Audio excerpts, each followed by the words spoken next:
9 محرم الحرام کو امام حسین کو یہ کہہ دیا گیا کہ آپ ہم سے بیعت ہو جائیے یا پھر ہم سے لڑنے کے لیے تیار ہو جائیے۔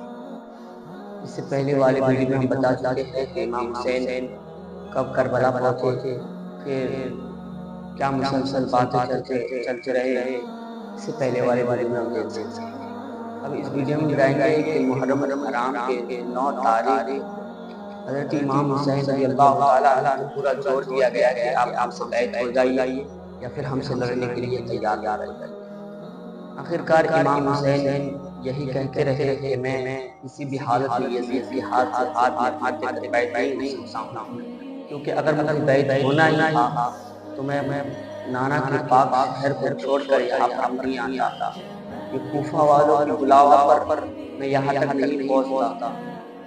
میں اس لیے آیا ہوں تاکہ نانا کی بے حرمتی، نانا کے شہر کی بے حرمتی ہونے سے روک جاؤں، میں نانا کی پاک شہر کو خون سے لت پت ہونے سے بچا لوں۔ آج اسی لیے اس کا امام حسین یہاں تک پہنچ گیا ہے اور یزید کے ہاتھ میں کبھی ہاتھ دے کر بیعت نہیں کرتا۔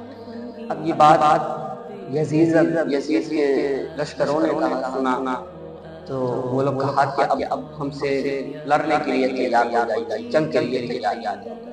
امام حسین کہنے لگے مجھے ایک دن کی اور مہلت دیجیے، یعنی کل ہو کر 10 تاریخ ہے، کل ہو کر ہم لوگ لڑ لیں گے۔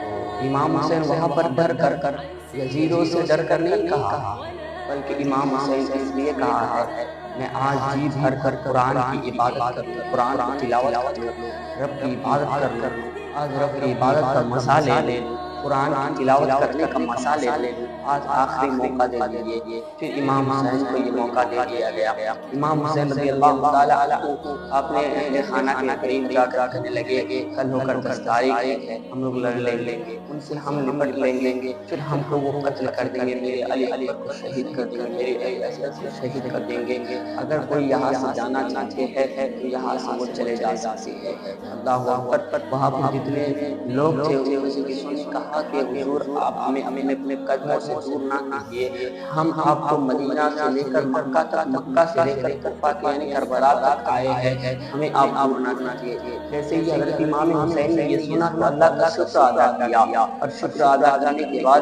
10 تاریخ صبح ہوئے، فجر کی اذان دی اور فجر کی اذان پڑھی، اذان پڑھنے کے بعد نماز ادا کیا، نماز ادا کرنے کے بعد جب صبح ہوئی تو انہوں نے جنگ کا اعلان کر دیا۔ انہوں نے جنگ کا اعلان کر دیا۔ حضرت محترم میں کیا بتاؤں آپ کو کہ اللہ اکبر، امام حسین کے اوپر کیا مصیبتیں پڑی تھی۔ آج امام حسین کے نام پہ ہم جب جھنڈے لہرا رہے ہیں، امام حسین کے نام پہ جب ہم اپنے آپ کو غلام کہہ رہے ہیں، تو پھر غلام کہنے سے نہیں ہوتا ہے میرے عزیزو، غلام کہنے سے صفات نہیں ہے۔ اگر غلام واقعی میں آپ امام حسین کے غلام ہیں، امام حسین کے ماننے والے ہیں، اہل بیت کی محبت کرنے والے ہیں، تو آپ نماز ضرور پڑھیں گے، کیونکہ امام حسین نے نماز کی خاطر، دین کی خاطر، مصطفیٰ کے دین کی خاطر امام حسین نے لڑ کر دین مصطفیٰ کو بچایا ہے، دین اسلام کو بچایا ہے۔ آپ کو بھی یہ حکم ہو رہا ہے، آپ کے اوپر بھی یہ فرض بنتا ہے کہ آپ بھی دین اسلام کے جو شرائط ہے، دین اسلام کے اوپر جو حکم لاگو ہے ان سبھی حکموں پر لاگو رہے۔ اور کچھ لوگ ایسے بھی ہیں جو محرم الحرام کے دن ماتم بھی کرتے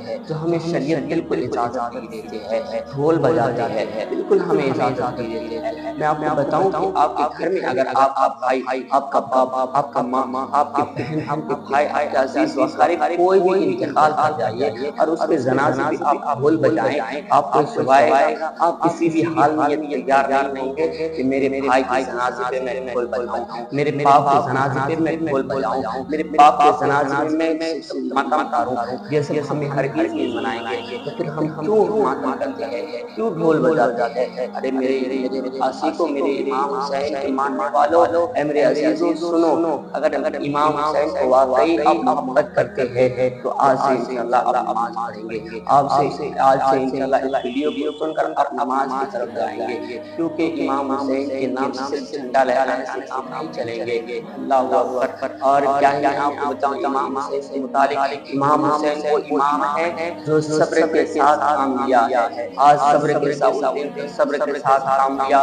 ہے تو آج لوگ انہیں جان رہے ہیں، لوگ انہیں پہچان رہے ہیں۔ آج یزید کی پہچان نہیں ہے۔ یہ دیکھیں امام حسین کا ڈنکا بج رہے ہیں، امام حسین کے للکار چل رہے ہیں، امام حسین کی بات ہی چل رہی ہے۔ میرے عزیزو، امام حسین نے دین اسلام کی خاطر اپنی جان کو قربان کر دیا، اپنی اولاد کو قربان کر دیا، اپنے عزیز و اقارب جتنے کو لائے تھے سب کو قربان کر دیا، پھر دین اسلام کے رہبر کو بچا لیا، دین اسلام کے پرچم کو بچا لیا۔ آج وہی امام حسین آج وہی کی ڈنکا بج رہے ہیں، اور آپ بھی چاہتے ہیں کہ لوگ آپ کو یاد رکھے تو اللہ کے لیے اپنی زندگی کو اللہ کی راہ میں قربان کر دیجیے۔ آپ کو بھی لوگ یاد کریں گے، آپ کو بھی لوگ ذکر کریں گے، آپ کا بھی تذکرہ ہوگا، لیکن شرط یہ ہے کہ آپ رب کے حوالے کر دیجیے اپنی زندگی کو۔